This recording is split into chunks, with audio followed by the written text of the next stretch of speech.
Высокие волны на Волге и сильный ветер не помеха для яхтсменов. Вода – их родная стихия. Аида Садыкова занимается парусным спортом 6 лет. Говорит, самое главное – это тщательно подготовить судно перед выходом на воду. Нравится этот спорт, потому что у меня родители тут занимались, и я сейчас хорошие места очень получаю, и он на природе, это, потому что спорт, это активность, и мне очень нравятся хорошие друзья, ребята в команде. В чемпионате и первенстве Татарстана приняли участие 86 ребят из Казани, Набережных Челнов и Зеленодольска. Спортсменам от 8 до 18 лет. Они боролись с водной стихией, собственным волнением и ветром на дистанции 3 километра. Когда, например, ты выходишь и такой ветер хороший, можно немного подкренивать.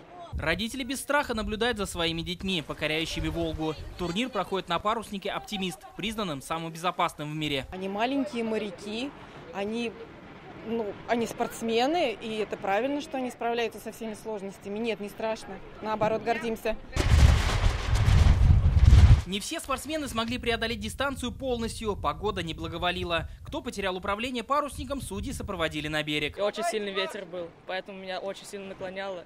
И плюс из-за того, что меня заливало, это тоже было как свойственный балласт. Сейчас в республике парусным спортом занимается 600 татарстанцев, 350 из них дети. В яхт-клубе «Дельфин» тренируются 90 ребят. Наши дети входят в сборную Татарстана, 16 детей, это 50% почти занимает.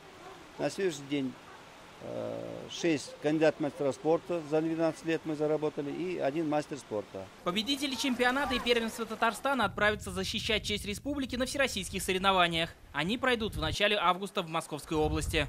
Павел Драгунов, Адель Миндубаев, ТНВ, Зеленодольск.